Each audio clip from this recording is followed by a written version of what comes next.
My name is Victor. I am the occult technician, and this is Mind War.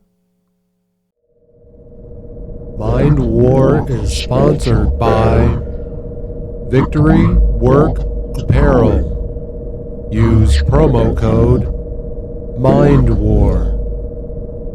Join the Mind War today. Enlist at patreon.com/mindwar. Now, back to the show.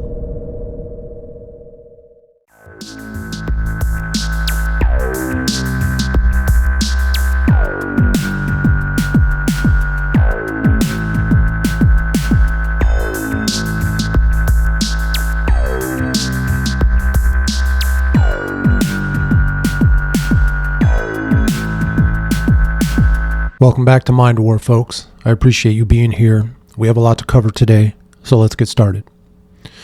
Folks, this is the Mind War series on magic, series finale, part 2. This is the final episode in the Mind War series on magic. This is going to be a difficult episode to record, not only because it is absolutely freezing here in the Mind War estates. The Mind War studios are chilling me to the bone. You'll have to pardon my abrupt costume change for this final episode here, but I did not want to sit and shiver my way through this episode like I did during the recording of the last episode. This episode is also difficult because of the subject matter that we're going to get into today.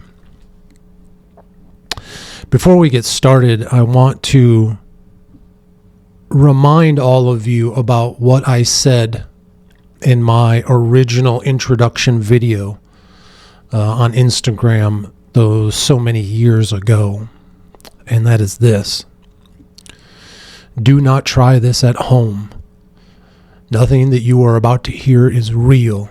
It is all fake. I'm not actually doing any of the things I talk about in these videos, and neither should you. Now, with that being said, today's episode is the culmination of my magical work. In the last episode, we talked about the magical coincidences that have occurred in my life while practicing magic. In today's episode, I am going to prove to you that magic is real. I'm going to prove to you that I am a magician. And like we did in the last episode, I shared with you the steps to do magic by number, to have magical experiences in your rituals and in your ceremonies. And today I'm going to prove to you the results of magical rituals and ceremonies. Now, I promised you that this story would come with an epic ending, and that's what you're about to hear.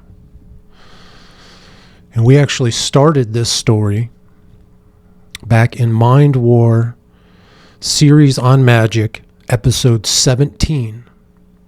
And we're going to take a quick look at a clip from that episode right now. Welcome back, folks. So we are going to pick up where we left off on my magical journey over at Instagram at The Occult Technician. You're going to scroll all the way down to a post titled Snow Moon from February 5th, 2023. So what you're going to see there is the white version of the triangle that I built in front of me here. And the way that I laid out my altar on this night was I put a white cloth over the cabinet that I work and do my work from, that I kind of sit in front of it as a cabinet that my Grandpa Victor built. That's why I incorporate it into my work. It has meaning to me. It's special to me, right? So I laid a white cloth over top of it, and then I placed the white triangle. There is a candle at each of the 3 corners of the white triangle. And then in the center, I set the black mirror. Not facing me, but I set it flat on the surface as if it were sort of a hole or a portal downwards. So on this night, we'll read a little bit from what I wrote here in my journal. It says, working backwards from the night, right? So we're going to work from the end of my ritual backwards. And it says this, it says, danced through the living room, giving thanks to the demon Amy for all the guidance. So towards the end of my rituals, once things come to conclusions, I usually kind of dance around a little bit, shake it off a little bit, because it's very intense what you're going to go through. If you do this properly, these rituals, these ceremonies are extremely intense. And towards the end, as things start to calm down, as the psilocybin and THC starts to wear off, you start to come out of your somnambulance, you start to wake up out of it. It's good to kind of shake it off. It feels really good. It's usually a very euphoric and uplifting state of mind that I'm left in after these rituals. So I like to dance it off. I got a little energy. We're going to burn that energy off, right? I said, Leo is safe. That felt good. I stood in front of the sigil and absorbed its energies. The last song at the altar felt like the first connection to Grandpa Harry. It felt electric. I was hyperventilating, and I asked him for help. So who is Grandpa Harry? I guess we have to go there first. So my mother, her father, his name was Harry, okay? And I believe it was just Harry, not even Harold, right? So I never met Harry because he died when my mother was 7 years old. Now, this was devastating for her, and I think obviously played a huge role in her life in shaping who she became. Losing your father at such a young, tender age of 7 had to just be awful for her and all of her siblings. She had so many brothers and sisters, right? Now, as a child, I was told a story of how Grandpa Harry died. And what I was told is that he went hunting one day. He was an avid hunter, and he raised beagles. And so the story I was told is that he took his favorite hunting dog with him. He had the loaded shotgun in the back of the truck or the back of the car. And at some point during his hunting trip, the dog knocked over the gun, knocked over the shotgun, and shot Grandpa Harry in the chest, and that's how he died. Now, as a child, that's a believable story. Now, again, I left home for the Marine Corps at 19, still a child, still believing that that's how Grandpa Harry died. When I came home 20 years later as an adult, I started to hear different stories.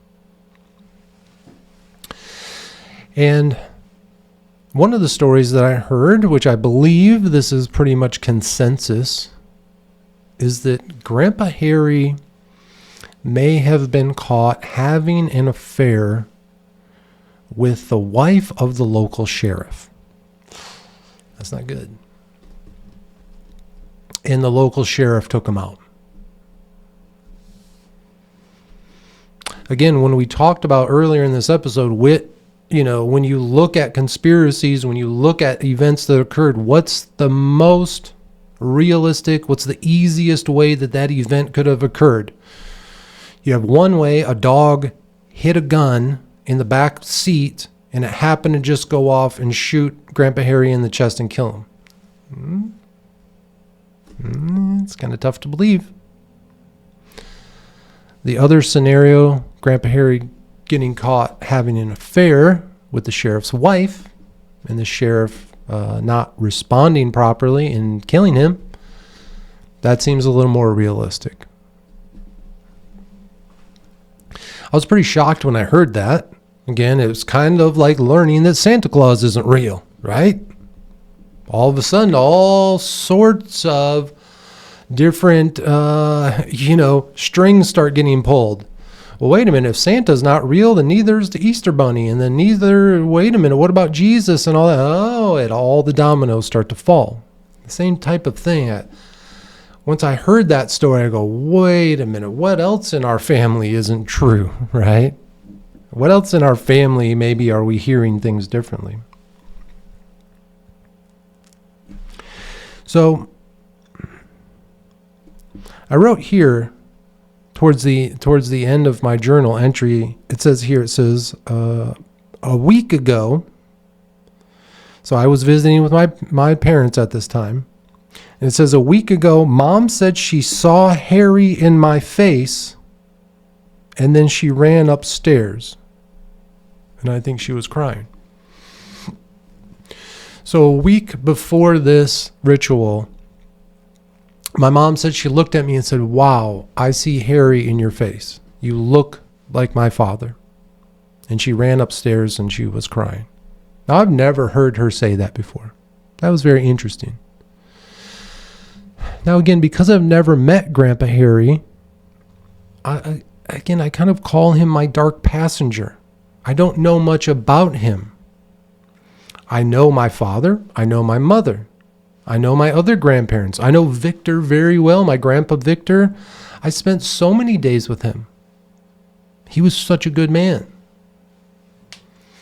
But sometimes I wonder about some of my own characteristics that didn't come from Victor or Alta, or Neda. But maybe they came from Harry. And now I can't imagine what it must be like to be someone who has lost their parent at an early age where they never really got to meet him. This idea of this person that created you and you don't know anything about them, that has to be so difficult. So this night during my ritual, sitting in front of this white triangle with the black mirror laid flat in front of me, here's what I was doing. Again, low dose, THC, psilocybin. Took the enhancements. Listened to the Gateway Experience tape. Got myself into the state of somnambulance, that state of hypnosis. Sat down in front of the altar with the black mirror, the triangle, the candles there in front of me. Had my headphones on with the hypnotic music. Doing the Kundalini, doing the breath work. And now, staring into the black mirror. This, in your state of somnambulance, is when you are going to start your work, when you're going to ask questions, when you are going to try to make connections. And that's exactly what I did that night. I made my first connection with Grandpa Harry. Now, here's what it felt like. So when you look at that picture with the triangle and you see the black mirror there, again, as a hole or a portal, although the mirror itself is a two-dimensional flat object, basically, when you are on mushrooms, you have a different perception of the world around you. And what it felt like is when I was looking into the black mirror, I could see and feel the abyss below it. Because inside the black mirror, when you look in those black mirrors, what we know of as the abyss, that's in the mirror. That's the other side of the mirror. Again, that Stranger Things, when you go into the upside down world, whatever you want to call it, that's what's inside that black mirror. An infinitely large space of darkness, the void, okay? So as you're sitting there, it's like you can reach your hand into the black mirror and feel around. You can see in all directions the darkness. It feels massive. You have this feeling, this perception that within the black mirror in front of you, there is an infinite universe inside of it that you could just crawl into. And we're going to get deeper into that and how we work in that world in future episodes. But today, in this specific, this night, again, I was focused on Grandpa Harry and calling to him. And sure enough, there he was. Not in the form of a human. I didn't see his human face appear or anything like that. But what it felt like is underneath that black mirror, I saw a constellation of stars. Tiny little points of light flickering. And they were all connected with basically like electricity, all connecting these points of stars together like a constellation. When you see a constellation drawn out, right? You see the signs, the Leo, the Aquarius, you see the signs where the stars are connected together with lines and now something appears. That's what it was underneath. He was a constellation. Just inside of the black mirror, I felt like I could reach down and grab them. And the feeling that I got from him, the message that I got from him is, whoa, why am I here? What's going on? Who brought me here? Why am I here right now in this form? And I said to Grandpa Harry, I said, I'm your grandson. My name is Victor. You know me. I know you. And I need your help, Grandpa Harry. Because at this point, February 5th, 2023, I was still fucking mad as hell. My emotions were still stirred. Anger building up. It felt good. Again, I wasn't releasing those emotions through physical harm. I wasn't stifling those emotions through alcohol and drug abuse. I was allowing myself to feel them. I harnessed that anger, the hatred that was inside of me. And I asked Grandpa Harry, in a very desperate way, I called out to him and I said, I need your help, Harry. And he said, what can I do for you? I said, Harry, here's the story I was told about your death. That some sheriff shot you. And he has never been brought to justice. I said, as far as I know, the sheriff and his family are out. They just went on and lived their life like nothing happened. And they're still out there today. I said, Harry, I need you to go after them.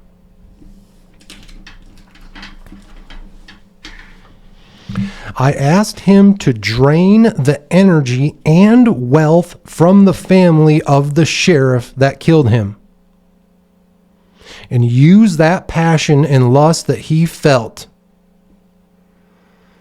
while fucking the sheriff's wife and the fear of facing the shotgun barrel. I need you to direct that energy and wealth to me.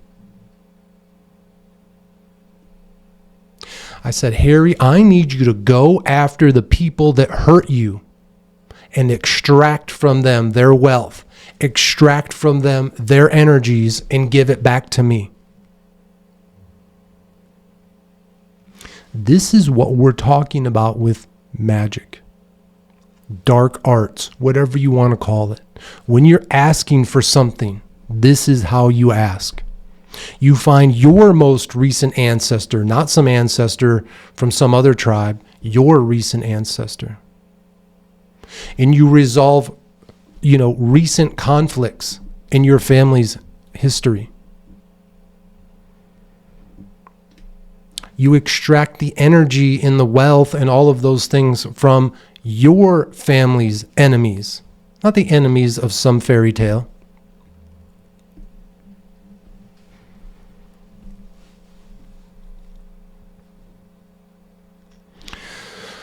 The reason that this ritual was so important is that I believe it led to what went on in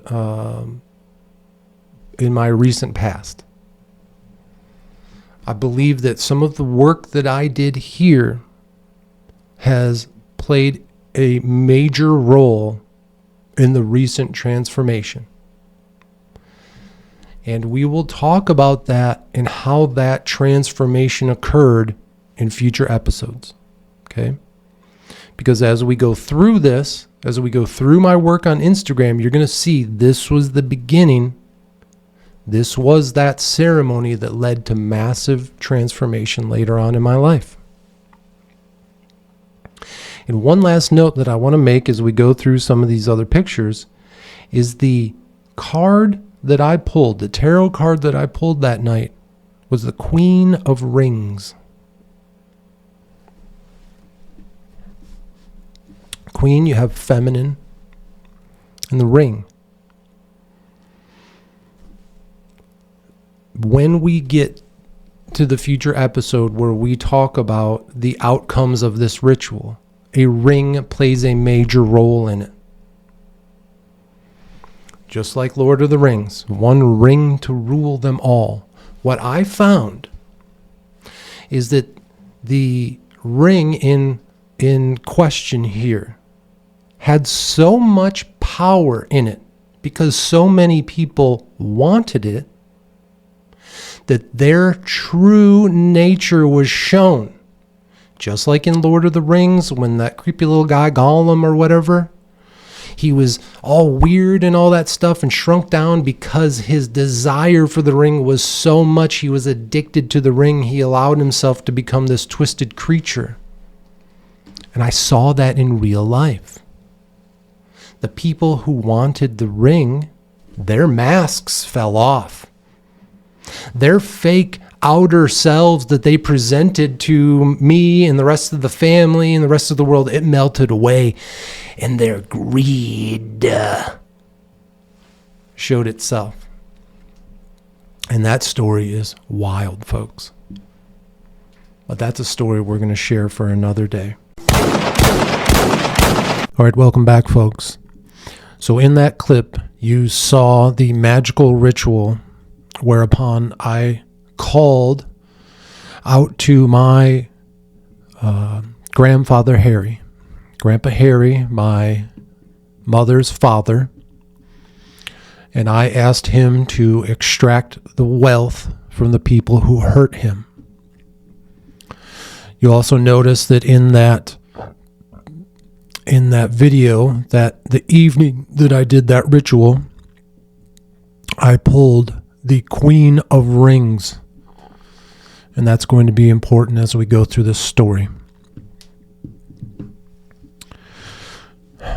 So we're going to begin this part of the journey over on Instagram at The Occult Technician, and we're going to carry on with my magical journey. And these were some of the posts that we left out as we were going through this season. And we're going to scroll down to a post from December 16th, 2024, again over on Instagram at The Occult Technician. And this was a full moon post. And you'll see there that I'm using a new wooden piece of art that I created. And it's basically just a rectangle with a brown wooden frame and the white stained wood in the middle. You see the candle, the tarot cards, and a few copper coins. The reason that I used this piece of wooden art there is because by December 16th, 2024, I was feeling very boxed in. By now, we had, learned of my mother's cancer diagnosis. It had been several weeks since she received it. We were fully into the realization that she was dying and that there was going to be no saving her. And we were helping her through those final weeks. So I felt very boxed in by the situation that I found myself in. The next picture there, you see that I pulled the Page of Rings. So again, like I just stated, the the post where I did the ritual calling upon Grandpa Harry, I pulled the Queen of Rings, and now here I pull the Page of Rings. Again, very important. And again, the Page of Rings represents reflection and contemplation. And of course, folks, at this time, as I was assisting my mother through her death, I was definitely contemplating what my future held. And then in the final picture there, you see my altar. We go on to December 31st, 2024. The last card pull that I did here in the Mind War States here, down here in the Mind War Studios. I haven't done one down here since. I pulled the card of Vapula. Now, in the next post from January 14th, 2024, this was a full moon post, and you see now that I am doing my magical rituals over at the Mind War Manor, my parents' home, the home that I currently live in today with my father. Again, at this time, January 14th, 2024, I was still finishing up with the Mind War series on the Gateway Experience tapes. I was still listening to the Gateway Experience tapes, the section of the tapes where they moved away from self-help and had moved into helping others who had recently passed away move into the afterlife. And now you see this setup here. There's a box with all of these brass pieces. And this was basically a collection of brass items that my parents had where they used to use when they would smoke pot when they were younger, right? It's incense holders and ashtrays and things like that, candle holders. And there I pulled the King of Cups. Spoke of generosity and abundance, security and level-headedness and reliability. Because at this point, I had to be very level-headed and reliable in assisting my mother through her death. The next post on January 30th, 2025, this was a new moon post. You see my hand there above the candle. It's lit up. You see me drawing a drop of blood. And then you see the setup. I pulled the card of Hagenti, the 48th demon of the Gwedia. And that's the last post we're going to look at for now.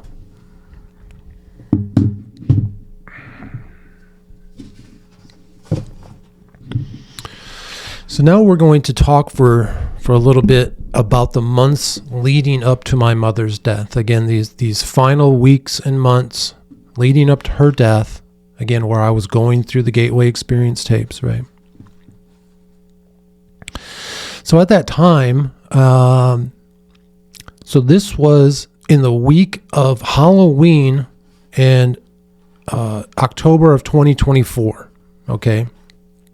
I've told this story already about my friend Callie and her daughter, the Moon Princess, and how we had been planning for well over a year for Callie and the Moon Princess to move out here to Michigan so we could start a little family together.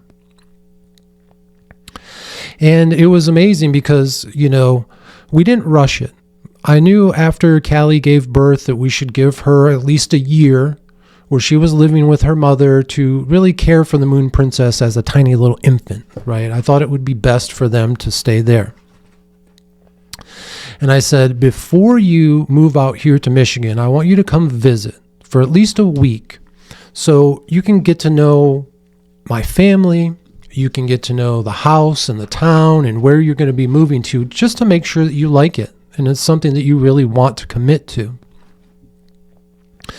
And I said, why don't you come out in October and then you can fly back home for the winter, and then we'll plan on having you come out in March of the following year, or April, you know, end of March, early April for the springtime.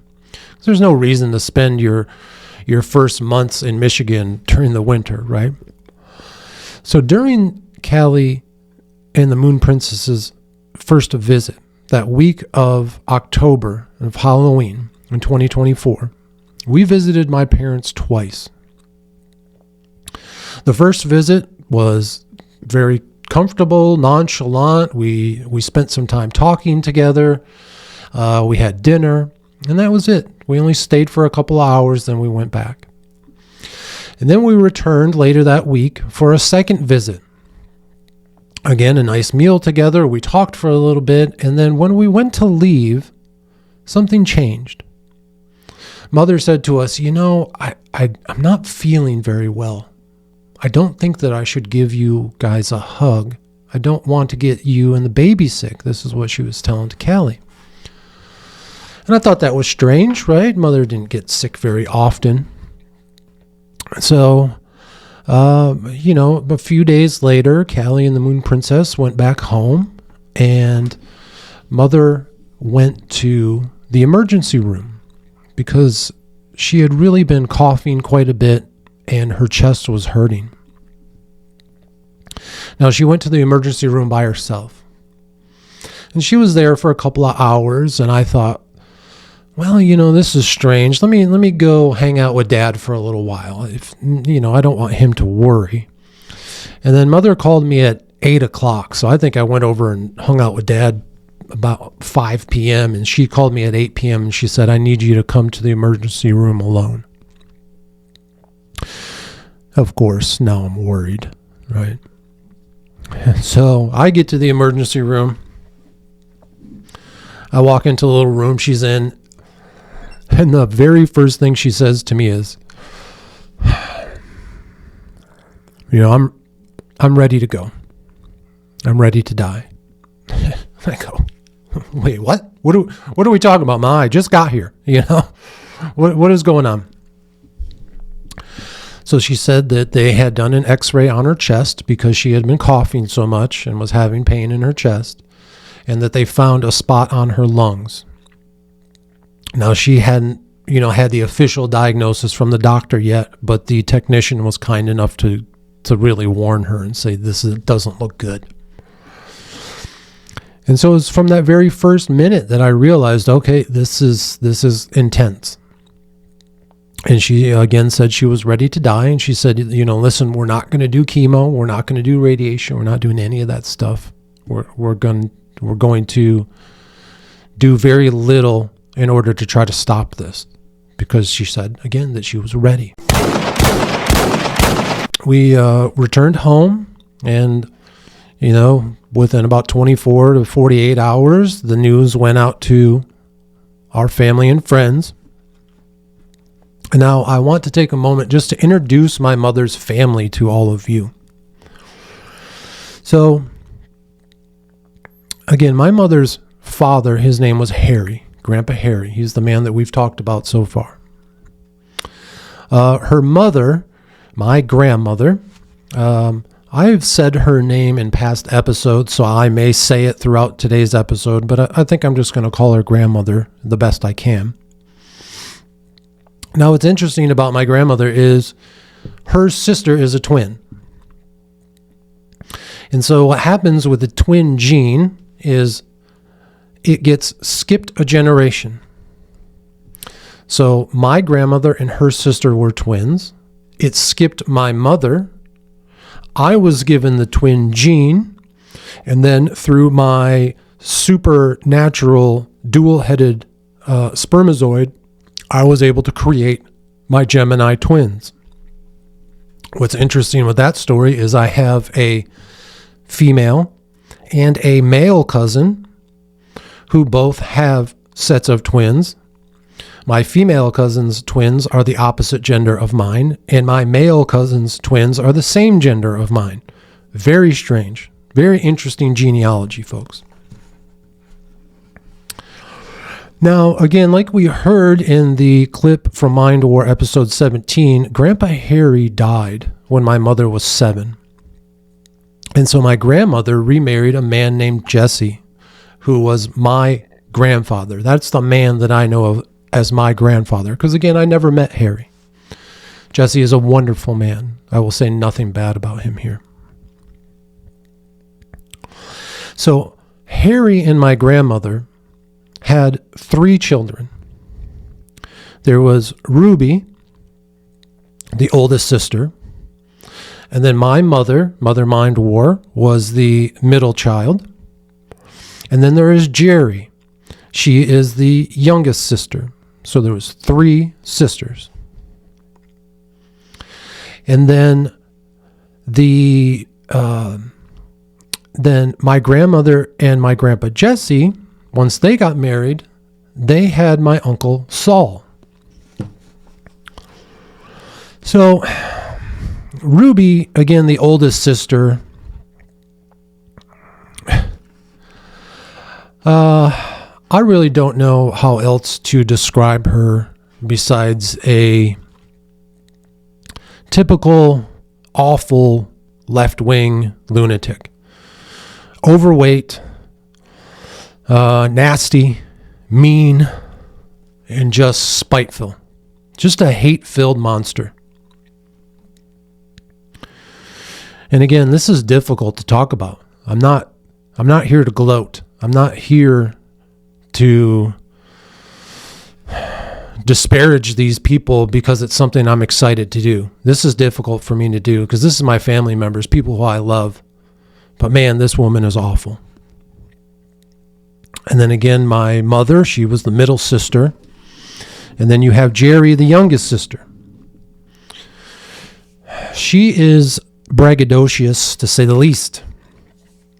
She's sort of a fake Martha Stewart type person, right? She really puts on the airs of being just this homemaker and all this.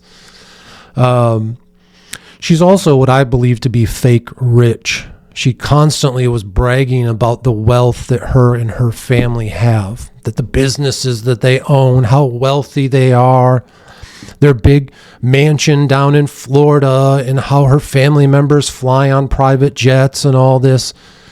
Completely a lie, in my opinion.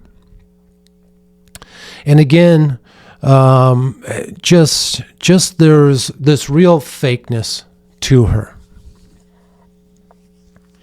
And then we have Saul. Again, he is the son of my grandmother and Grandpa Jesse after they remarried. And much like myself, he is the anchor baby. Okay, so by that, what I mean is whenever, there is a prior marriage that was either, from the death of a spouse or a divorce or something, and then 2 new people get married, they have to have a baby in order to justify their marriage and their relationship, right? It's exactly what my parents did. My father was married, had 2 children, my half sisters, I guess. And he was still married when my mother caught her eye while working together at the hospital. And she used her salacious ways to, in my opinion, tear apart my father's original marriage, tear apart his first family. Now, I don't say that as a way to demean her, because without her sinful ways, I wouldn't be here today. And you all wouldn't be watching the Mind War podcast with your best buddy, Victor, the occult technician. But again, I am an anchor baby, the same way that Saul is. Saul is a very good man. He is a soft man. And he doesn't have Harry's blood flowing through his veins. And I say that for a reason. Because those of us who do have Harry's blood flowing through our veins have a darkness about us. Something dark and heavy and evil in a way is inside all of us. And that will be shown throughout this story.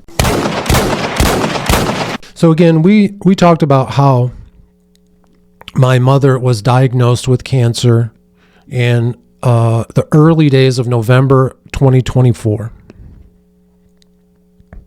Now, in the months leading up to my mother's death, in the months leading up to my mother's cancer diagnosis, I should say, my grandmother refused to speak with my parents. She wouldn't speak with them, and she wouldn't see them. Now, my parents were her primary caregivers, folks. Jerry and Ruby lived down in Florida. My parents lived here in Michigan, and my grandmother lives just minutes away. My parents were the ones that would take her to her doctor's appointments, take her grocery shopping, take her out to dinner, and visit with her weekly. Now, they weren't the only ones. My cousin and, of course, Uncle Saul, they took care of Grandma as well, but my parents were her primary caregivers. And in the weeks and months leading up to my mother's cancer diagnosis, she refused to speak with them.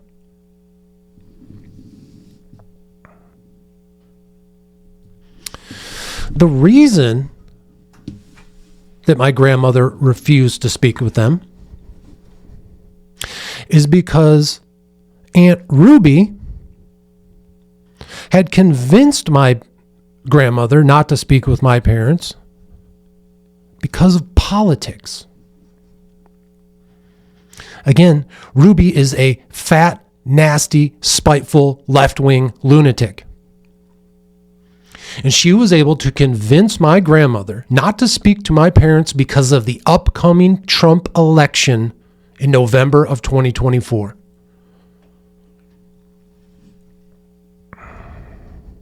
Absolutely disgusting behavior.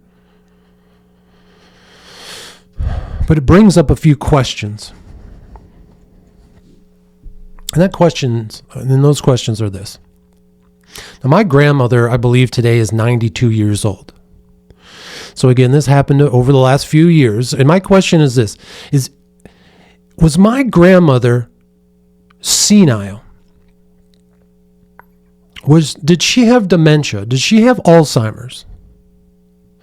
And because of her senility, was she easily manipulated by Ruby?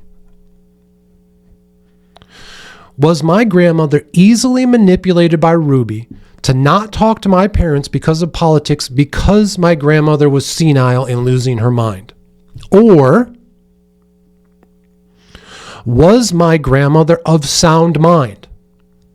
And did she agree with Ruby that politics were so important that she shouldn't even speak to my parents because they didn't like Donald Trump? Which would make my grandmother also a left-wing lunatic. Now, these are important questions that remain unanswered to this day, but hold on to them as we go through this story.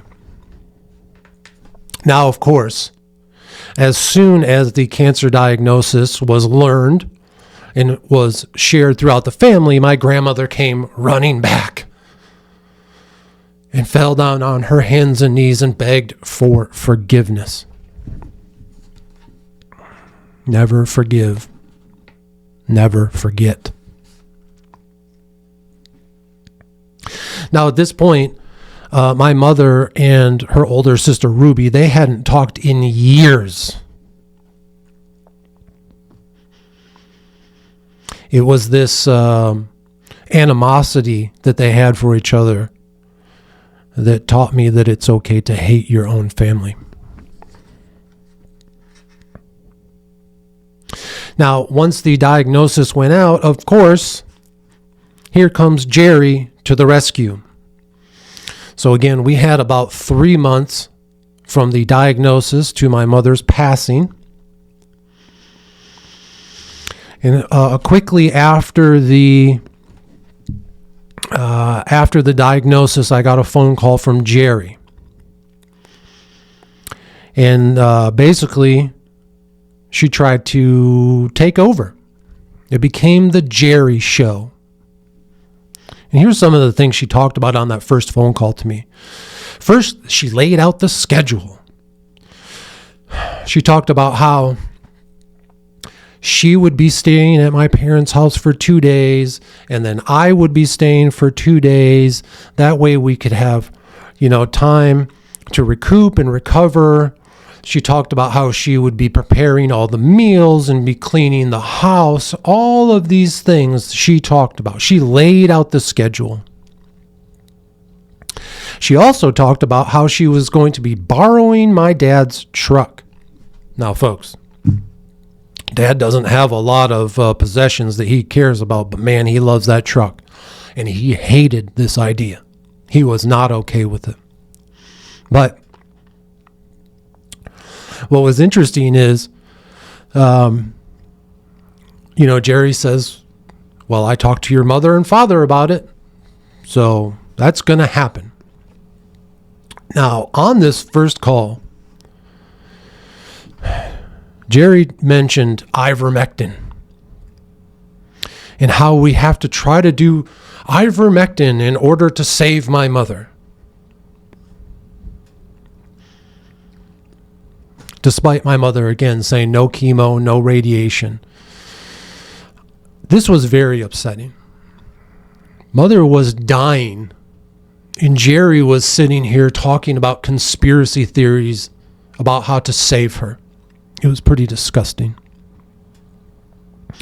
On that first phone call, I just sit and listened. I barely said a word.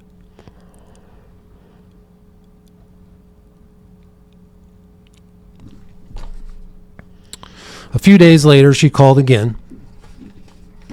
This time she was on her way to the airport in Florida to fly here to Michigan.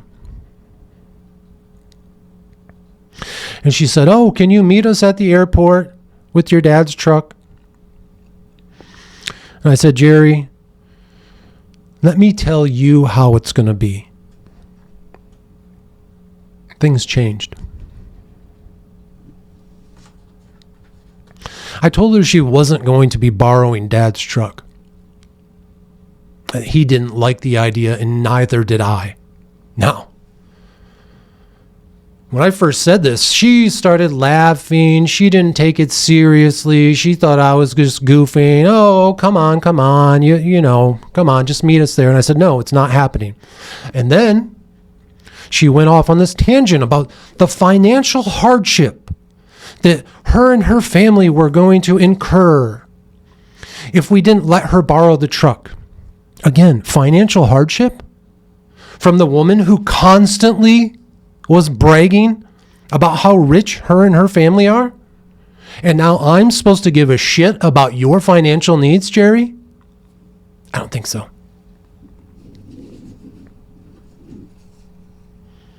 I told her she would be fine and that we could discuss it further when she arrived. I think she was really taken aback by that call. She finally arrived here in Michigan, and a neighbor, because again, she owns a second house out here, but a neighbor of hers let her borrow a vehicle for her time here. So the next day, Jerry comes to the house. Again, at this point, I was already living with my parents, caring for my mother on a daily basis. She went up and was visiting with my mother for a while. And then she came down and said, "I think we need to talk." And I said, "Yes, I think so as well." At this point, I told her there would be no schedule. I told her we are not going to be doing 2 days on, 2 days off. In fact, I told her she will not be spending even one evening over at the house. I told her she wouldn't be doing any cleaning or any cooking. I told her that she could visit for 4 hours per day. And during that time, she was to spend all of it with my mother, spending time with her. That's why Jerry was coming out. She wasn't coming there to clean the house, to do all sorts of other nonsense. She was there to spend time with my mother, and that's what I facilitated for the both of them.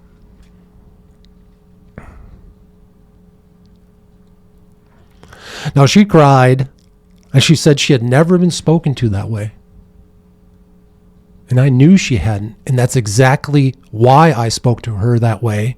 And I told that to her face.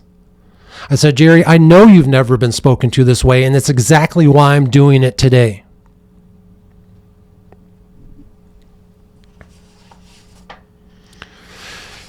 Jerry had always been treated with kid gloves, again, being the youngest daughter. Her husband is a very kind man, but very soft, very gentle. And he treated her with kid gloves. She was loved and adored by all of her customers at her business and all of this. And again, I think she has never been told no. And so again, it was very difficult for her to hear this. But in the following weeks that remained, I will say this, Jerry took good care of my mother in those final days.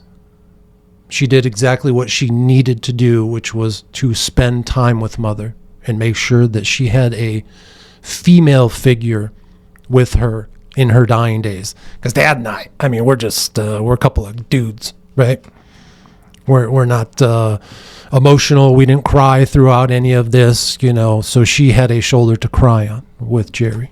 So I do want to thank her for that. And again, folks, throughout all of this, I was still listening to the Gateway Experience tapes and still recording the podcast, right? Now, again, Jerry said throughout this, I'm going to be here every day. I'm going to be here throughout the duration of all of this. Folks, she lasted about 2 weeks. This was a 3-month ordeal. She stayed for about 2 weeks, and then she disappeared for about a month and a half, maybe 2 months, and then came back for the final few weeks. So this is typical. So now we're going to talk about the day of my mother's death. So the morning of, the hospice nurse told me that at noon, I would be giving Mother her final dose of medication. So at this point, Mother had gone through some type of natural change that the hospice nurse noticed. I can't remember what the exact word for it was, but there is a change that humans go through in those final hours where the nurses are able to say, this is it. This is the final stage. There is not much time left. And the nurse noticed that. Again, the hospice nurse who was the primary caregiver throughout this was absolutely amazing. I cannot thank you enough. All the other ladies that came throughout, that you were wonderful as well. The hospice team was absolutely amazing.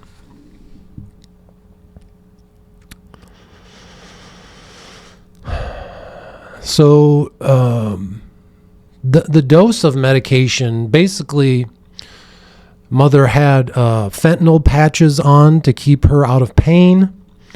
Every few hours, we were giving her these syringefuls of this pink medication. I think all of this was just pain relief medication at the end.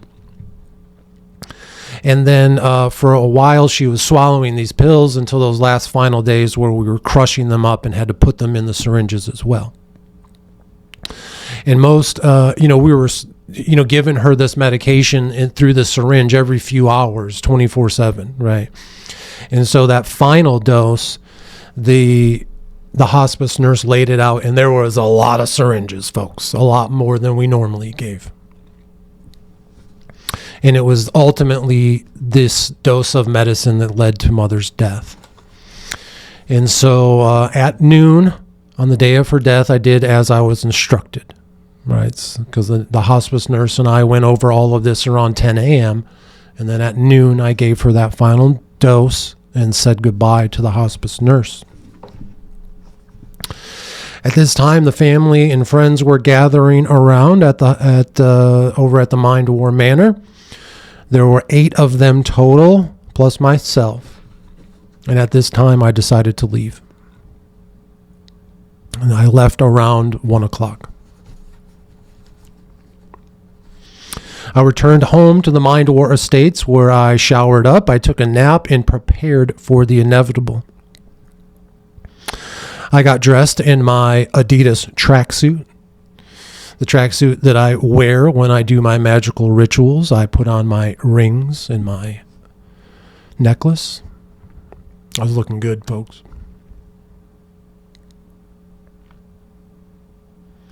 And at 4 p.m., I got in my truck and I drove back to the Mind War Manor. So it takes about 20 minutes to get from my house to my parents' house. On the drive home, I received 2 phone calls from Jerry. Neither of them did I answer, but I listened to the messages that she left. In the first message, she said, "This is it. Your mother is dying. You need to come back as soon as you can." And just moments later, I received the second phone call and listened to the second message, and she said, "Your mother has died." And just minutes later, I returned to the Mind War Manor at 4:20. Smoke 'em if you got 'em, folks.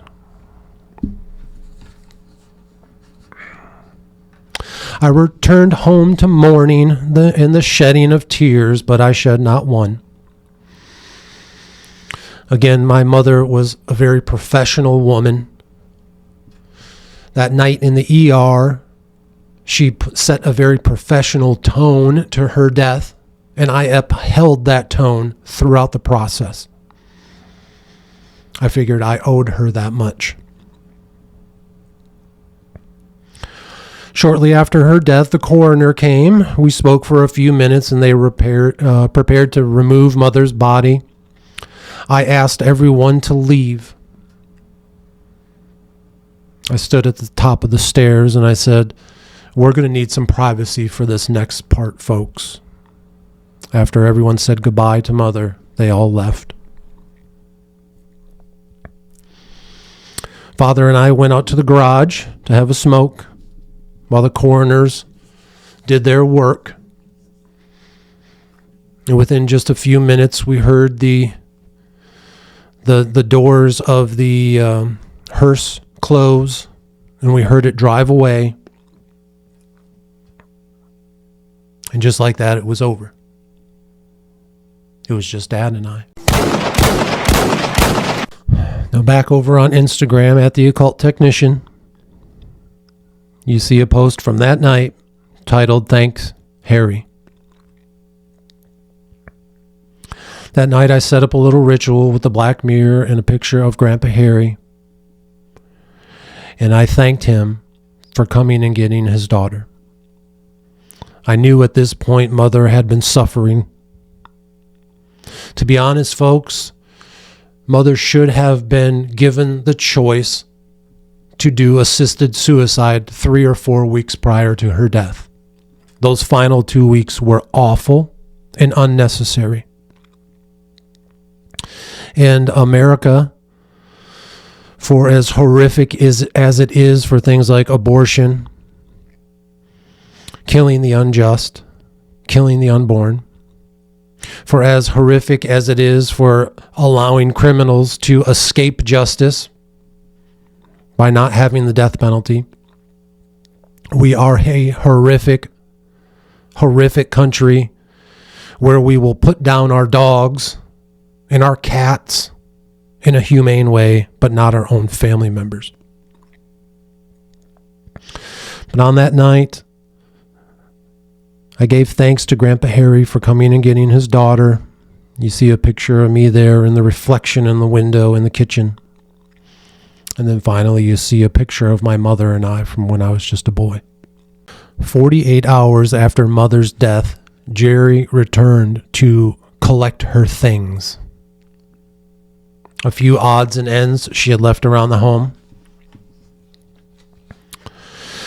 Most importantly, though, she was there to collect the ring. My mother's wedding ring. Again, my mother was the queen of rings. And once she passed, I became the page of rings.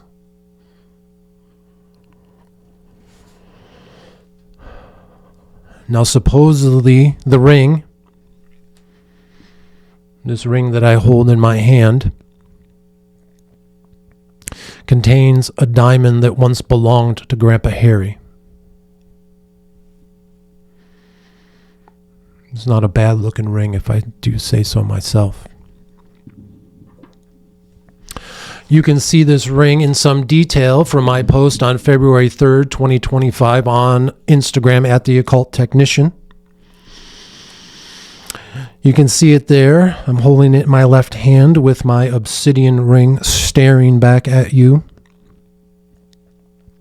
The music that is playing is from The Lord of the Rings, and the song is titled The One Ring to Rule Them All.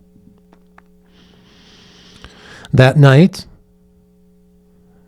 with the checkerboard blanket in the mirror, and the bell you see on the table there in that second picture, that is the bell that my mother would ring in her final days when she needed our assistance. But on that night, I did this ritual in the room that my mother died in. And I pulled the Hermit Tarot card. And the Hermit was exactly who I was at that moment. A man who was contemplating his next move. Because at this point, my life had just changed dramatically.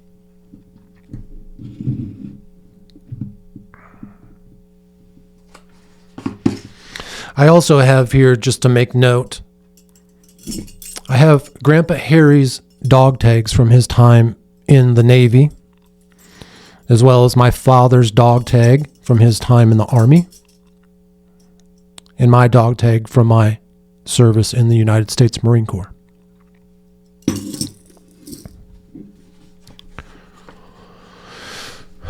So when Jerry came to pick up the ring, I told her we weren't ready to part with the ring, again, just 48 hours after my mother's death. I had found that the ring was still insured under my parents' home insurance. So the insurance that my parents paid every month on their house, they added the ring as part of the insured property. I also found that the will that my parents had did not mention in the personal items page that the ring should go to Jerry. And this is very important later on, so hold on to that thought. So what is the personal items page of a will? So the wills are broken up into several different sections, right? And so for each individual, you have a page that basically just says personal items page, and then it has a long list of numbers with blank columns where you're supposed to write in there. Basically, if you have things like a wedding ring, if you have an art collection, if you have a gun collection, any of your valuables that you want to leave to specific individuals, you write it on that page. The personal items page in my parents' will, in the section for my mother, was completely blank. Now again, my mother was a professional. She dotted her I's and crossed her T's. If she truly wanted Jerry to have that ring, she would have wrote it on the personal items page. I also had found an appraisal letter that stated that the ring was worth $5,000. My parents had the ring appraised by a jeweler who said it was worth $5,000, and that's what they insured the ring for. Again, at this point, I had become the the power of attorney for my father because he has end-stage dementia and can no longer make changes to his will. His will is written in stone, folks. Cannot be changed. And I, again, became the power of attorney, not only for his estate, but also for his medical needs. And again, I found this appraisal letter for $5,000. Now, as we stood in the kitchen and Jerry asked about the ring, I could tell there was something else going on. Throughout all of this, I could tell that there was something underneath the surface that I needed to draw out. I could tell something was off. And it wasn't just with Jerry, it was all her family members. I could tell something weird was happening. And that's when I began the trolling. I began the trolling as a way to apply pressure. Again, because I could tell there was more to the story. Something was missing. So standing there in the kitchen, I told Jerry the story of how in olden days, in the age of antiquity, wedding rings were made of gold so you could sell them after the death of the spouse in order to pay for their burial. So back again in the primeval days, the days of antiquity, when a man and woman would get married, the reason that we chose gold rings was because when your spouse died, you would sell their wedding ring in order to pay for their burial. And so I said to Jerry, again as a troll, I offered to sell her the ring for the appraised price of $5,000. Now, where did I come up with this ability to speak like this? Where did I come up with this courage to speak this way? Folks, join the Mind War today at patreon.com/mindwar, where I do a series on the book, The 48 Laws of Power. It was through my studies of that book that gave me the knowledge and the courage to speak this way. I knew when to speak and I knew when not to speak. Now, this really set Jerry off. She was flabbergasted and outraged. You should have saw the look on her face. And she truly showed her true colors, just like Gollum from the Lord of the Rings, folks. It was, again, one ring to rule them all, my precious. Boy, did she want that fucking ring.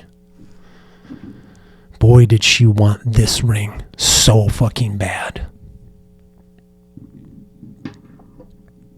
In her angry rebuttal, she told me exactly what I was looking for. She spilled all the beans. She said, if you and your father are so hard up for money, you can take the burial expenses for your mother out of the $20,000 that your grandma gave to your parents before you return the rest.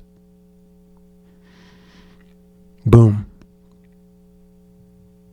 That was all I needed to know. I didn't say another word.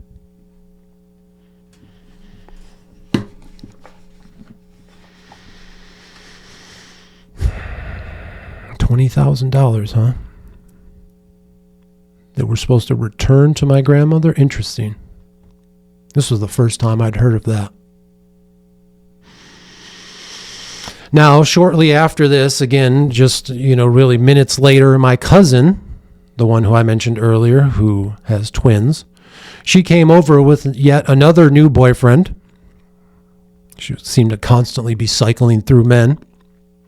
This was a man I had never met before. And again, my mother just died 2 days ago. The three of them, Aunt Jerry, my cousin, and her new boyfriend, sat at our kitchen table while Father and I stood there staring daggers at them as they just talked amongst themselves as if we weren't even there. After 10 minutes, I threw them out.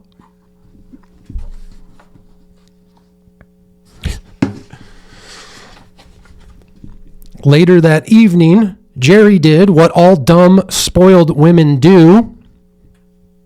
She sent a series of horrific text messages trying to plead her case as to why she deserves to have the ring and how my mother wanted her to have it. Again, my mother was a very bright woman who kept things in great order, And again, she never wrote in the will that Jerry was to have the ring. And more importantly, there was nothing in the will about the $20,000.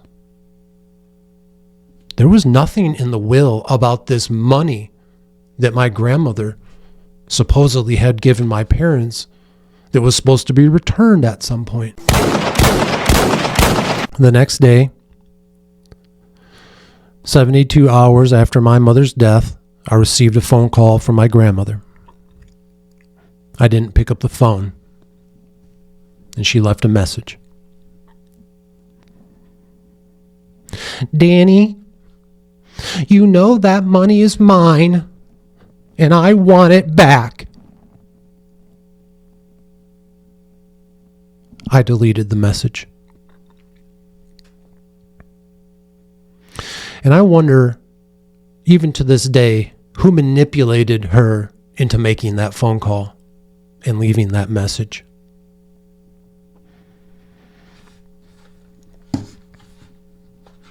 The next day, this is now 4 days after my mother passed away, I thought to myself, I better call Saul. I asked Uncle Saul about the $20,000 that Jerry and Grandma were talking about. He said to me, it's not $20,000, it's $40,000.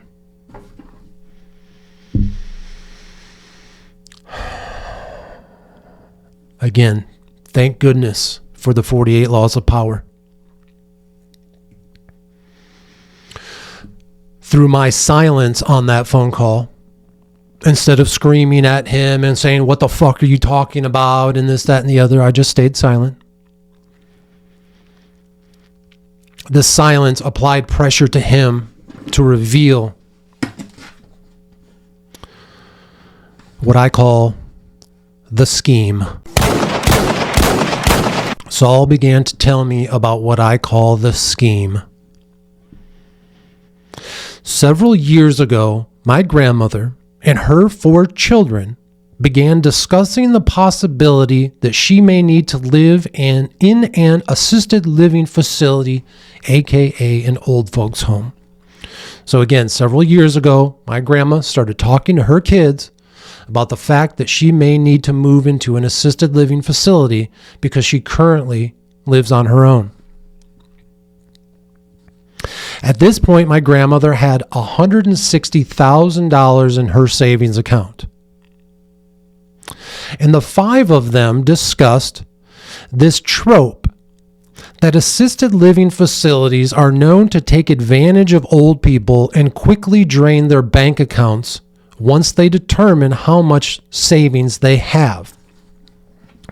So this idea that when you move into an old folks home, the old folks home inquire and somehow get access to your savings account, and they basically will drain it very quickly. This might be a legitimate concern. I don't know. I've never looked into old folks homes. I didn't put my mother in an assisted living facility, and I have made a promise to my father that he will never go into an assisted living facility. He will die in the mind war manner just the way that my mother did.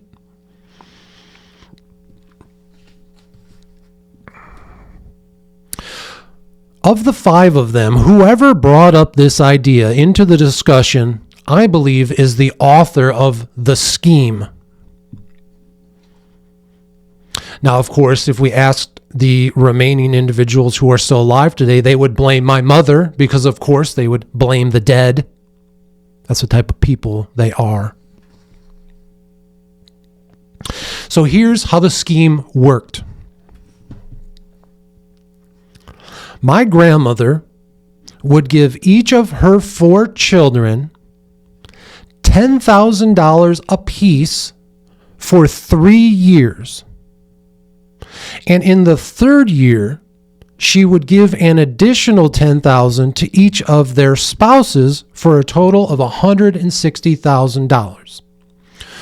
So for 3 years in a row, my grandmother would give $10,000 to each of her children, and then on that third year, she would give their spouses an additional $10,000 for a total of $160,000. 16 total transactions.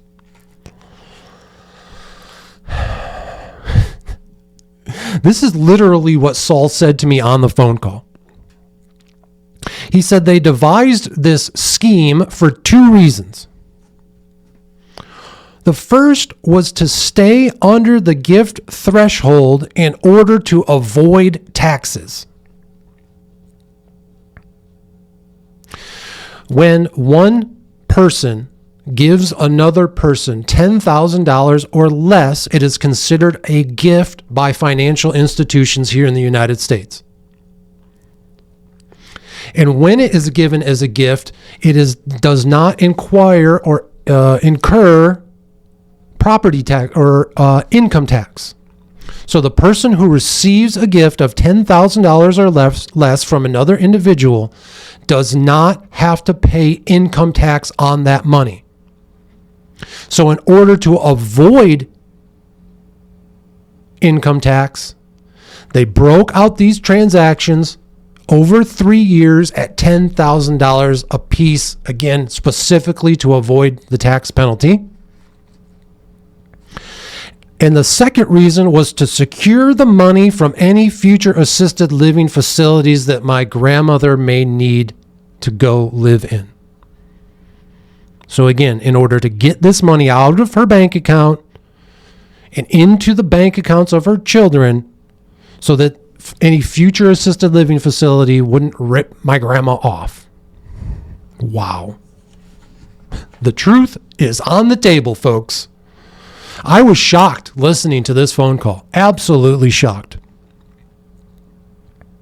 Now, Saul said, as long as the $40,000 is available when Grandma needs it, the dad and I could hold on to the money. Oh, thanks, Saul. You fucking idiot.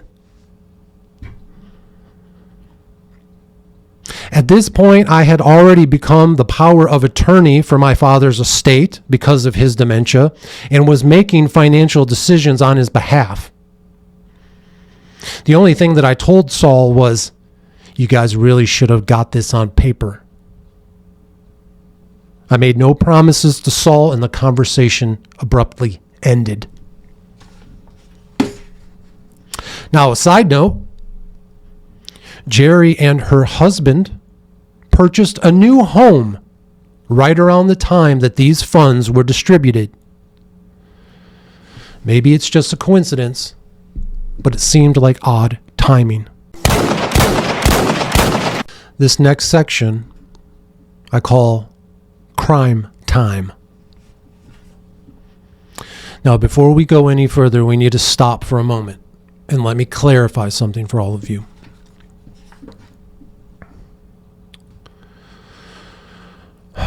What I am about to say comes from a place of authority for the following reasons. So I am no longer speaking as a son who had recently lost his mother. Okay? I'm no longer speaking from a place of emotion and dealing with these family issues. Now I'm speaking from a place of authority. And that authority comes from the almost 10 years that I worked as an information technology specialist for the United States Marine Corps' West Coast Credit Union. So after my 4 years as a United States Marine, where I served in San Diego, California, as soon as I got out, I began working at the United States Marine Corps Credit Union over on the West Coast as an information technology specialist. And during that time, I worked very closely with the credit union's fraud department. The following accusations I am about to make regarding this scheme come directly from my work in this profession.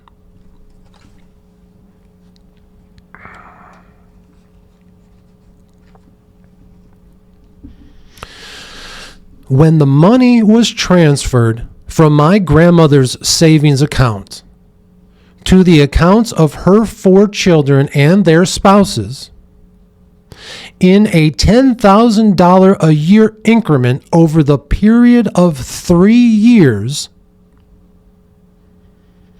they told the financial institutions that these transfers were a gift. If that's where the story ends, folks, we're good to go. No fucking problem. No scheme, no big deal. It's just a mother sharing with her children her life savings as gifts. If that's what this truly was, which is what I believe it was, then there's no fucking problem. There's no scheme. There's no issue whatsoever. Now, the 5 of them, again, my grandmother, her oldest daughter, Ruby, her middle daughter, Mother Mind War, my mother, her youngest daughter, Jerry, and her son, Saul. During these transactions, they did not mention to the financial institutions anything about hiding this money from future assisted living facilities or for the avoidance of taxes. Because if they would have, the financial institutions would have stopped them dead in their tracks and provided them with a more lawful solution, something like a living will or trust. If these idiots would have told the financial institutions that they were transferring this money for the purpose of tax avoidance and hiding it from a future assisted living facility, they would have stopped it immediately. And again, you have my grandmother's financial institution, Ruby's, my mother's, Jerry's, Saul's, and their 4 spouses. Up to 9 different financial institutions we could be talking about here. If they would have told even one of them of this fucking scheme of theirs, they would have stopped it immediately and said, you can't do this. Instead, go hire a lawyer and get a will and trust set up. So fucking simple. It would have took an afternoon, you fucking idiots. But instead, you created this little scheme, didn't you? At least that's what you told me on the phone, unless this was just a gift. Because again, if we all agree that the money was simply a gift from my grandmother to her children, just as they told the financial institutions, then boom, no scheme, no problem, no big deal. But if they stick to the story that the money was transferred as a way to hide money from future assisted living facilities and to avoid taxes, then that's where the crime comes in, aka crime time.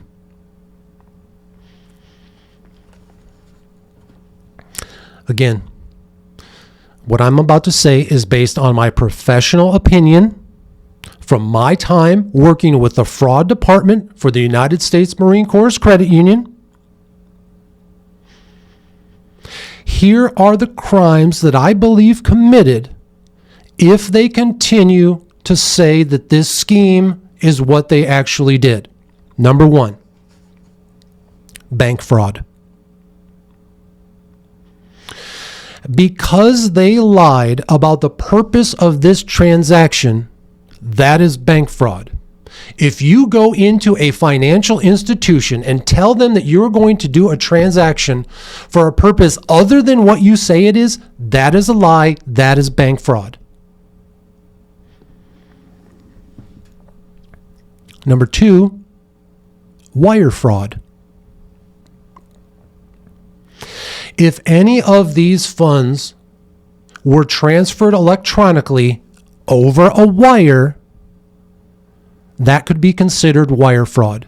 Because again, you lied to the bank about why you were doing the transaction, and then you sent that lie over the wire. That's where you get wire fraud. And that includes, so let's say that grandma wrote a check for this money to each of them, each time. Each of these, again, what was it, 12, 16 transactions that they did in this little scheme? Let's say grandma just cut a check out of her checkbook, or she went to her financial institution and had them create a money order. And then she handed these paper checks to her children.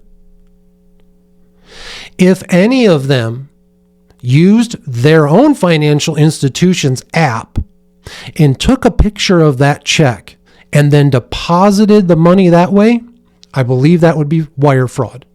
Because now you have created a digital copy of it, you've typed in how much money the check is worth, and then you submitted the transaction, again, across the wire. Maybe a wireless wire, but a still digital transmission. The same thing if any of these checks were deposited into an ATM. Again, I used to be an ATM network manager where the ATMs take an image of the check, you type in how much the check should be, and then it is sent electronically over the wire. Now, there may be an avoidance of wire fraud if the checks were written, given to grandmother's children, my aunts and uncle and my mother, and then they went to the financial institutions and deposited those paper checks to a teller. That you could maybe cut out the wire fraud. But if the transactions were done literally, and I believe it's called an ACH, right? Where you are just go and you tell the teller, here's the savings account and routing number that I want you to send this money to. Of course, that's over the wire. So you're looking at wire fraud.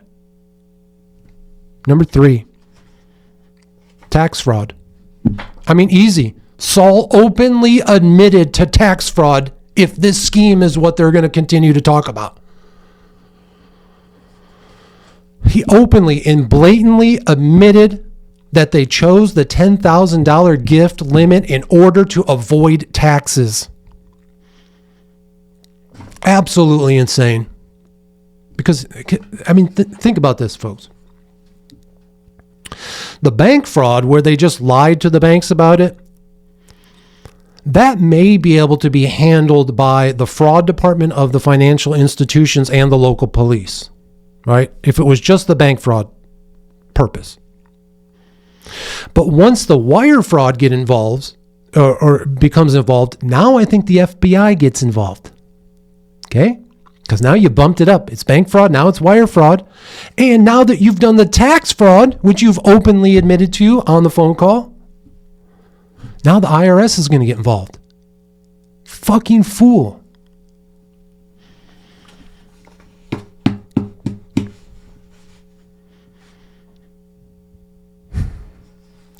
But folks, those 3 crimes are just blue collar bullshit.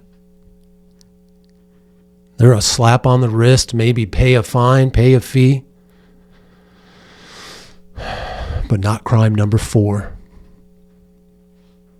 Elder abuse. Elder abuse is the crime that I saw prosecuted most often while working with the fraud department at the credit union.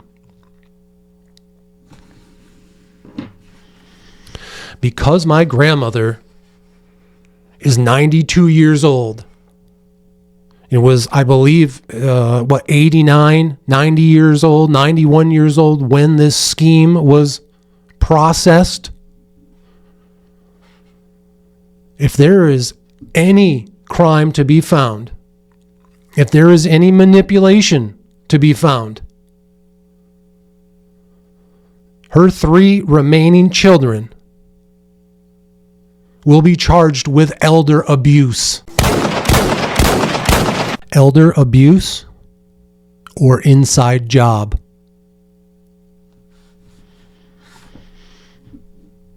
we talked about how Ruby was able to manipulate my grandmother into not seeing my parents, despite the fact that my parents were two of her closest caregivers. And she did all of this because of politics.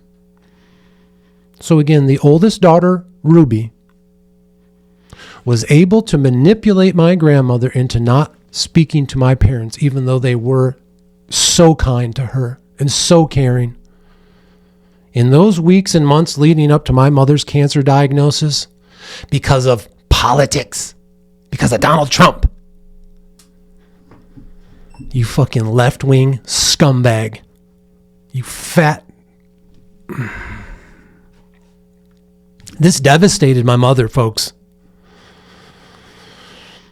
She brought it up every time I went to visit.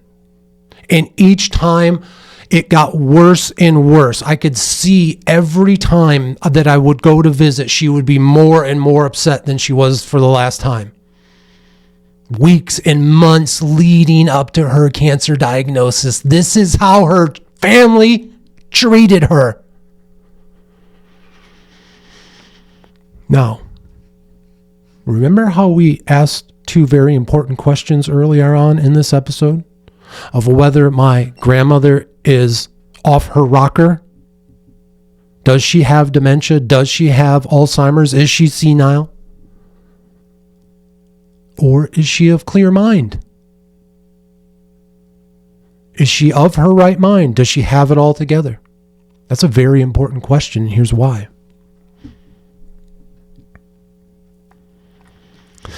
Again, if my grandmother has dementia or Alzheimer's or some type of cognitive decline because of her age, then we could easily understand how my rotten Aunt Ruby was able to manipulate her into not seeing my parents, right? You have an old person, an elder person, who was being emotionally abused by her oldest daughter in order to not even communicate with her middle daughter and her husband, my father, my mother and father, the ones who cared for my grandmother. Or my grandmother is of sound mind and agreed with my Aunt Ruby that because of politics, she shouldn't even speak to her daughter. Because maybe my grandmother is also a left-wing lunatic.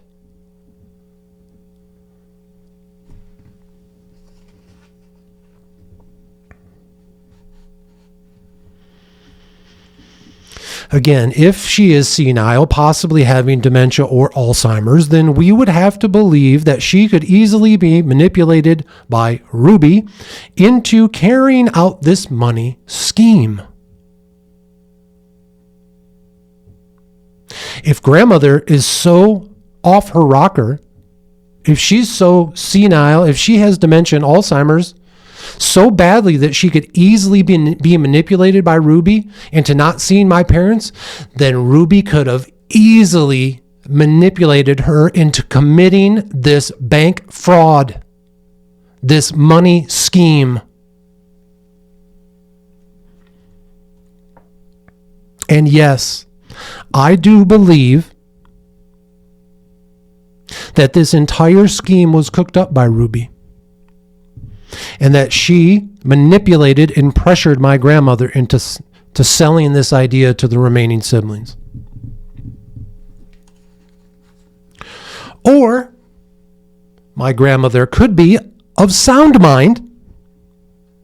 Maybe she came up with the scheme herself or in concert with one of her children, like Ruby, which makes my grandmother just as complicit to the bank fraud, the wire fraud, and the tax fraud. The only thing that would be missing would be the elder abuse, because again, grandma would be in on the scheme.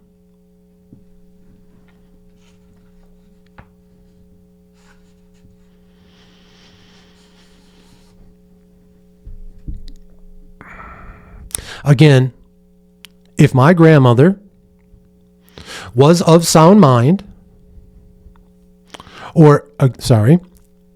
again, if my grandmother was not of sound mind, having dementia or Alzheimer's, and she could have been easily manipulated by Ruby into not seeing my parents and participating in this fraud, right?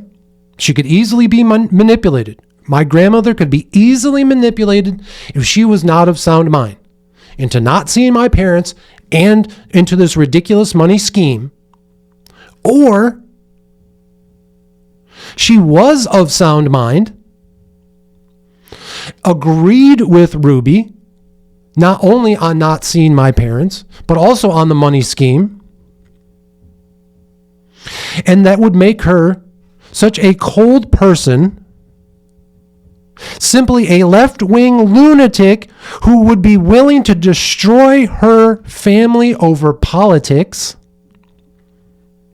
which would again make her easily complicit in the bank fraud. Or, like I said, folks,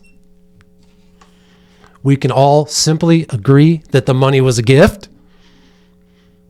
Just like you told the financial institutions, and then boom, case closed. A little side note, folks. I want you to think of how disgusting this is, okay? Think about this for a moment. Ruby, Jerry, and Saul are willing to put my grandmother into an assisted living facility, aka an old folks home, that they cannot trust with her money, but they would trust with the proper care and feeding of their elderly mother. So they are literally considering putting their own 92-year-old mother into an assisted living facility that they can't trust with her financial funds, but they will gladly allow them to bathe her, feed her, clean for her, care for her spiritual well-being. Absolutely disgusting. Just fucking sickening. These people are monsters, man. And when you look at it this way, it just pinpoints even more how it was all just about money in the first place. It had nothing to do with caring about my grandmother. Now, Grandma, if you're watching this, I want you to know this. Dad and I will gladly take you into our home and care for you in your final days. I would care for you just like I did my mother in her dying days, and just like I am caring for my father now. I would never put you in an old folks home. And in fact, as far as I'm concerned, you can move in as soon as you want. And we won't charge you a dime.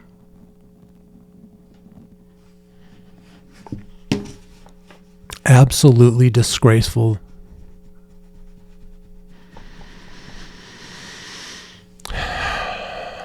The lawyers. After this information had been disclosed by my mother's siblings, I contacted our family lawyer and told them about the scheme. I told them about the money, the wedding ring, and we reviewed the will. The lawyer mentioned, and I quote, "The federal government doesn't like it when people hide money." From the conversation the lawyer and I had, I was assured that the money and the wedding ring were the sole property of my father, Father Mindwar. And because my father has end-stage dementia, that I would be responsible as the financial power of attorney to do what was in the best interest of my father's estate. That's right. I'm in charge of what happens to my father's finances and his estate. And again, because he has end-stage dementia, there are no changes. No changes whatsoever to his will. And upon his passing, well,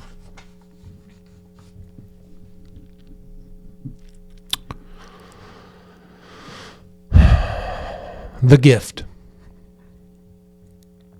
Again, at this point, I am fully going with the story that they told the financial institutions, that the money that was given from my grandmother to her siblings or to her children and their spouses was a gift. Exactly the same way that they said, exactly the same thing they told to the financial institutions. $10,000 a year for 3 years, plus an additional $10,000 to the spouses on the third year. Gifts. That's what that was. Within 2 weeks of my mother's passing, we received a letter from her credit union stating that we would need to close her account. So shortly after Mom's death, we got a letter from her credit union that said you need to come close her account. The next day, Father and I went to Mother's credit union and closed her account. We received a check for $32,000. $30,000 of that was the gift from my grandmother to my mother, and the remaining was my mother's savings. So again, when we closed my mother's credit union account, we were given a check for $32,000. $30,000 of that was the gift that my grandmother gave her, and the remaining $2,000 was basically the last few Social Security payments that she received before she passed away. Now, my parents had separate bank accounts in separate financial institutions, just like any good family should have. Any good relationship, husband and wife, you got to have separate accounts. You got to have separate credit unions or banks, whatever, right? When we received the check, this is how cute my parents were, right? My mom's credit union, the branch that she would go to was literally right across the street from my dad's credit union and the branch that he would go to. My dad has been at that credit union for so long, his account number only has 4 numbers in it, folks. I mean, absolutely wild. So once we received the check from my mother's credit union, when we closed out her account, Dad and I drove directly across the street and deposited the check into his savings account. Then, in that same moment, while we were there, then we paid off the remaining $28,000 of Dad's home mortgage.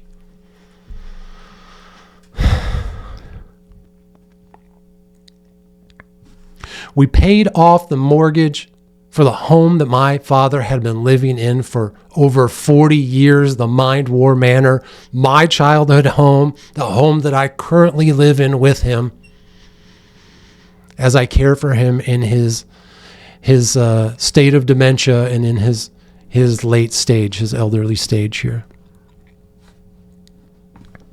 This was the first time Dad had become a true homeowner. I was so proud of that moment, folks. Again, as his financial power of attorney, it is my job to do what is best with his financial assets. Paying off that mortgage was the best thing that we could have done for him financially. Absolutely fucking amazing. We were both so proud. In fact, we went right out and bought a huge cast iron eagle. Because what's supposed to happen, folks, here in the United States, when you pay off your mortgage and you become free from debt, You purchase a cast iron eagle and you hang it on your home. And boy, Dad and I bought the biggest one we could find. Freedom from debt. Beautiful. And it hangs above the driveway to this day. And again, when Father passes away because his will is not able to be changed because of his state of dementia, I will become the inheritor of the Mind War Manor, my childhood home. I will also inherit all of my father's possessions, including Grandpa Harry's diamond ring, my mother's wedding ring, will truly be mine. Now, the remaining funds from that check, about $4,000 in total, went to repairs around the house, like a new hot water heater, some other plumbing. There was just a lot of work to do over there. We've spent a lot of money over there just fixing things up. Dad, I believe he's really been suffering with dementia for more than 10 years now. Dad and I have spent countless days at the VA this winter. I think you all would be very proud of me for what I've done with him. I've talked to you about his dementia decline in the past. And we have been tearing up that VA, man. We found an amazing geriatric doctor. She's got him on all sorts of tests, right? EEGs, ultrasounds, all sorts of good stuff, x-rays. And she really is helping us pinpoint the cause of Dad's dementia, his memory loss. And she may think it was the side effects of his being, having access to Agent Orange, right? This may be something him and Uncle Sam need to have a conversation about. And then there was about $4,000 left from that $32,000 check we got from Mom's credit union. Again, we paid off the $28,000 for the mortgage. We got the new hot water heater, some other repairs, and then the remaining funds went to paying property taxes on the home. This next section I call Harry's Revenge. Remember, folks, this is a series on magic. I didn't come here to talk to you about financial matters and wills and trusts, possible fraud. I'm here to tell you about magic. I promised you an epic story. I promised you an epic conclusion to my magical work, and that is what you are hearing now. Because remember, all of this started when I did a little magical ritual years ago where I called upon Grandpa Harry in that black mirror. And he showed up in the abyss underneath it as a constellation of stars saying, "Why am I here? Why have you brought me here, grandson?" And I asked him to extract the wealth from the people who had hurt him.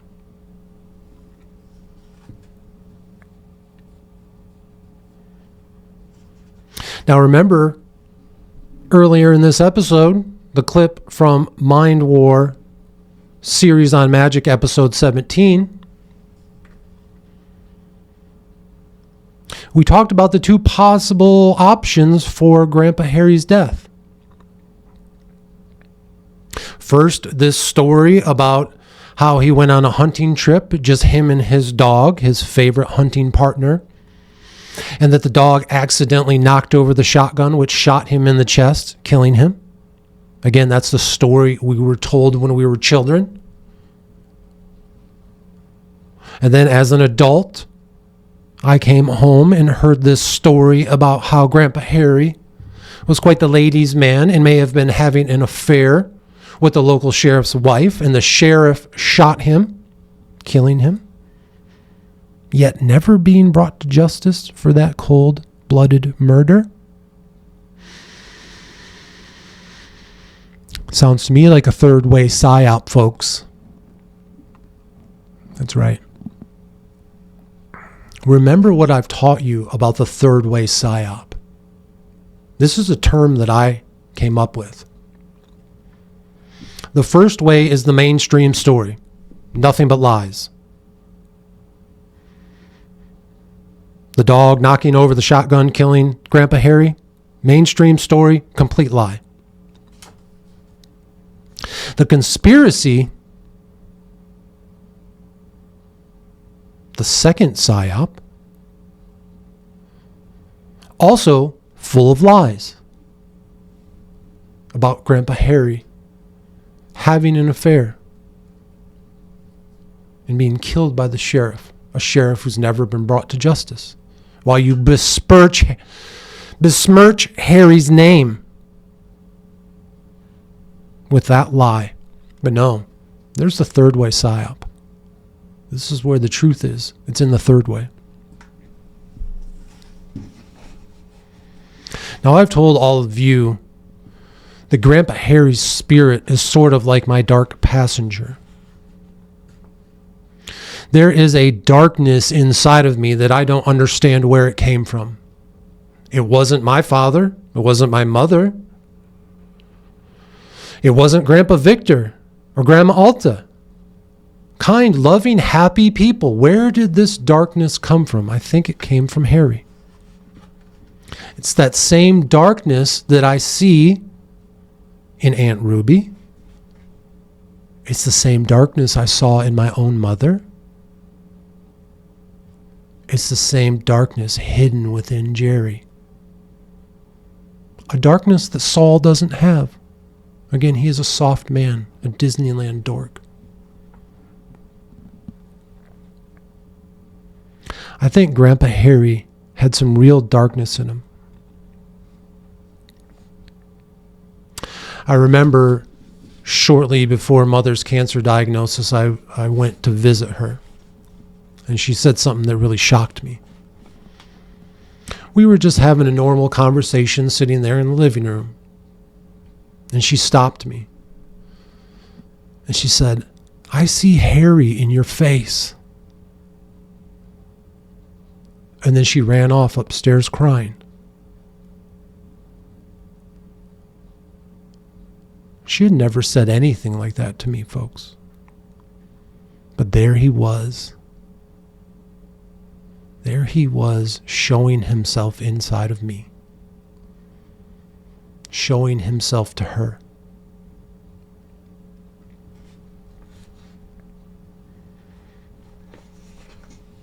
I believe that darkness that was inside of Grandpa Harry caused him to explore death the ways, in many ways, the same way that I have done here in the Mind War podcast. Remember, folks, I've told you, none of us who are living today, no matter how many times we've watched people and animals and plants around us die, no matter how many out-of-body experiences, astral travel, astral projections that we've had, no matter how many near-death experiences that we've had, no one listening to this podcast right now knows if death is real or not. It's an experience you can only have once. I believe Grandpa Harry took it upon himself to experience death by committing suicide.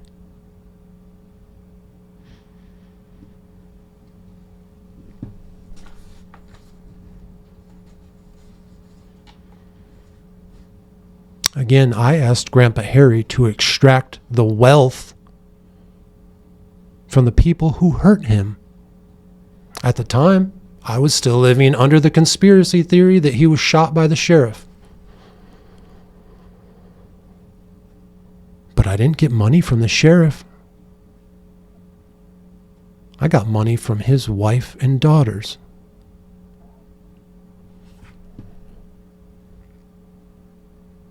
If my grandmother was able to shun my parents because of politics the way that she did,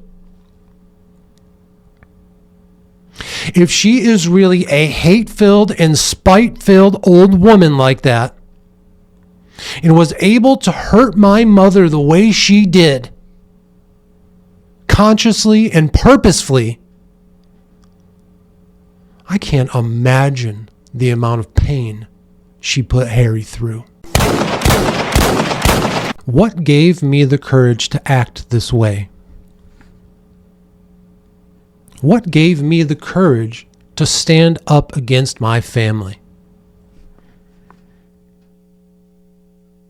Victor gave me the courage. The character that I've created through my art and my work here on the Mind War podcast gave me the courage. The character known as Victor, the occult technician, holds nothing back. He stands up for himself, his family, his country, and his race. The old me would have folded in an instant to all of these demands. The old me would have handed back the ring no problem. No matter how much I didn't want to do it, I would have easily handed it over saying, "Oh, please be happy with me. Please don't be upset with me. Here, whatever you like, Jerry, here's the ring. Oh, Saul, $40,000? No problem. Here's the money. It's all the money that we have left. It's all the money that was left in Mother's savings, but here, take it all." That's what the old me would have done. Remember, folks, this practice of magic and all of the things that we've talked about thus far, these are real and tangible things, these results that I've been discussing. But the real results, the most important part of magic, is the self-transformation, the healing of the mind, body, and spirit, becoming something new, becoming reborn.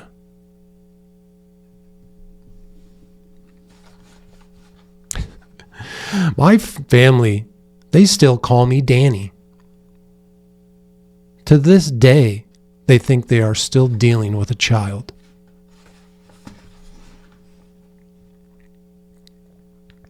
You know what else gave me the courage to stand up against my family like this? Hate. The hatred that was shown to my mother and father by my grandmother in the weeks and months leading up to my mother's cancer diagnosis. That hatred that she showed to my family, to my parents, the hatred that my grandmother showed to my parents by shunning them, not speaking to them, not wanting to see them, despite them being her sole main caregivers.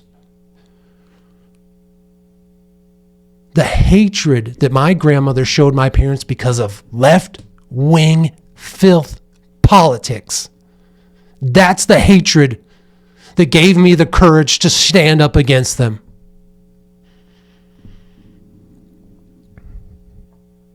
My mother taught me that it was okay to hate your own family based on the relationship that she had with her older sister, Ruby. They hated each other so much, it justified the hatred that I have for them today.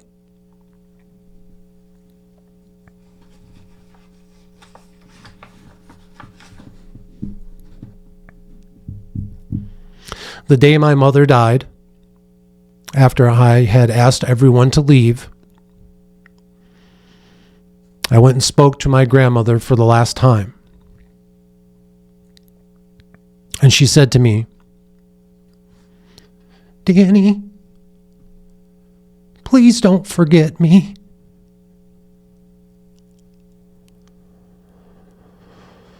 That's exactly what I've done, old woman. Just like you forgot about my parents.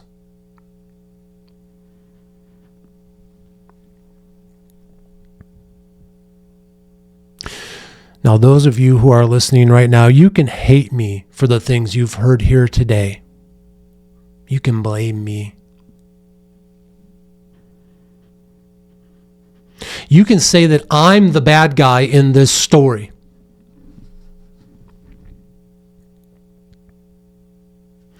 But do not blame me for the man that I've become,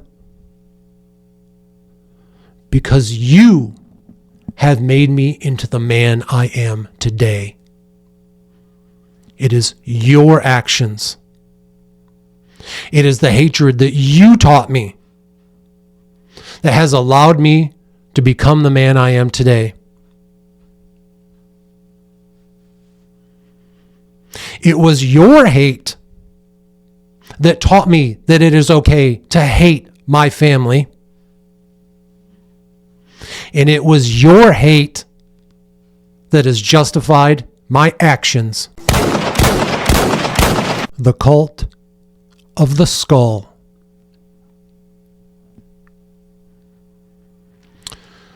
Folks, I hold here in my hand the ashes of my mother.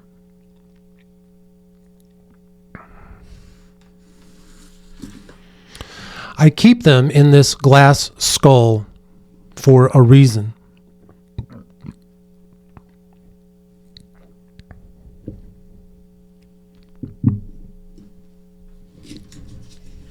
And that reason is the cult of the skull. On my YouTube channel, there is a video titled, or there's a playlist titled Reference Material. And in that playlist, there is a video titled Cult of the Skull. And it is a documentary on one of mankind's earliest form of worship, if you will. And so what primeval man did in the days of antiquity is when a close relative would die, they would collect their skull. And they would take their skull and they would cover it in clay. And they would shape the clay to look like their recently deceased relative. Their parents, their grandparents, a sibling, or their child. They would keep the hair, basically scalp their family member, and drape it over this skull that was covered in clay like a wig. They would keep all of their jewelry and their magical accoutrement, anything that meant anything to them, they would keep that. And they would use it to adorn the skull. And then they would use natural dyes, like the juice from a berry, sort of like makeup, in order to bring this clay-shaped skull to life, in order to add some color to it. This was a form of necromancy. Exactly like I've done with Grandpa Harry, and exactly like I've done with my own mother. Because what these primeval people would do, again with the skull of their deceased family member sitting there in front of them on their altar in their cave or their mud hut or their log cabin or their stone castles,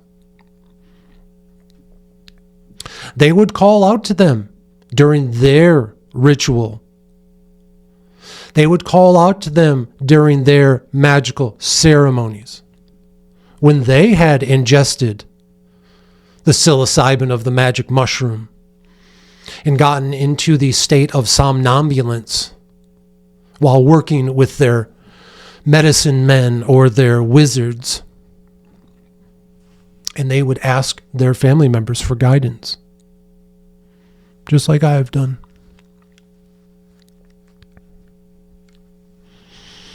Now, this skull, this glass vase that contains the ashes of my mother, is just half. The other half we sprinkled into the garden over at the Mind War Manor as a form of burial for her. I also have another glass vase, skull vase like this, which is a larger size, which will contain the ashes of my father after he passes away. And my goal someday is to pass these magical items on to my children. Now, folks, we are going to take a look at one last post from my magical journey over on Instagram at The Occult Technician, which was from March 14th, 2025. And what you see there is this skull, this glass skull that contains the ashes of my mother. And you see that I've placed it upon the black mirror. That night I was outside and I did my magic ritual. I pulled a tarot card, the card known as the Six of Wands.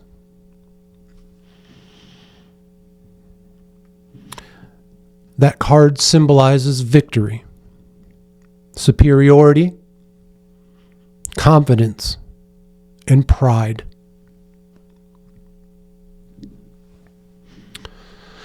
At this point, everything that we talked about in today's story had already been completed. The account had been closed, the mortgage had been paid off, everything was done.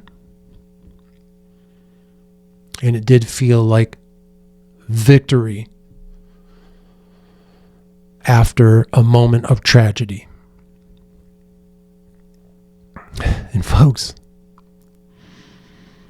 the way that all of this happened really was like a bad made-for-TV movie. The way that my mother's side of the family acted after her death, coming after her belongings, coming after her money. I couldn't have written this better than the way that it actually occurred. Just outrageous. Truly shameful on their part. You see there the setup prior to my ritual. And in that final picture there, you see that this ritual here was done on the night of a blood moon eclipse. And on that night, with my mother's ashes in this skull vase on top of the black mirror, I truly said goodbye to her for that final time. And I helped release her spirit into that blood red moon. It acted as sort of a portal. And any sort of spiritual remnants that were still there of her, they left that night.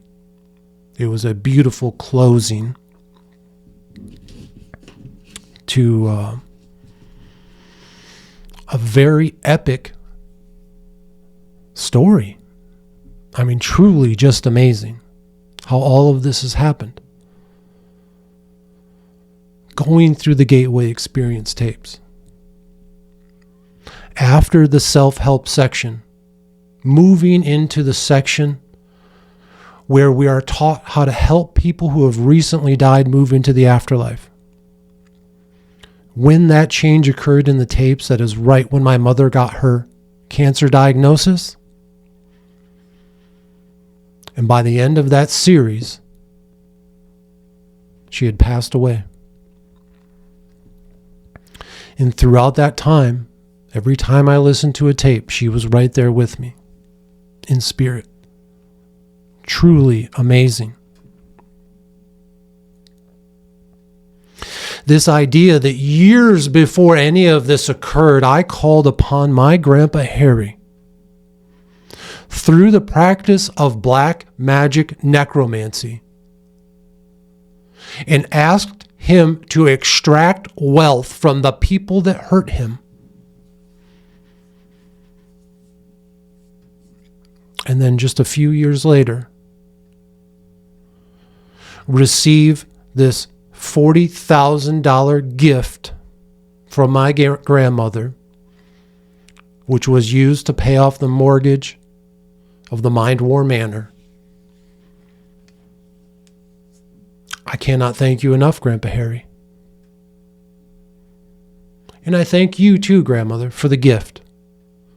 Because ultimately, that's all it really was.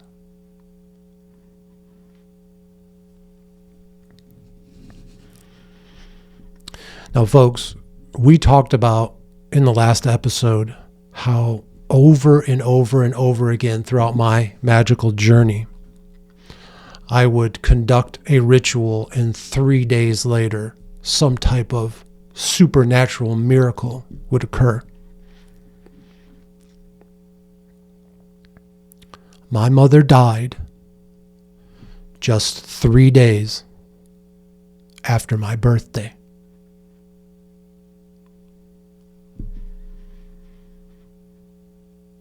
I appreciate you being here. And as always, remember, folks, harden your hearts and open your minds, because this is Mind War.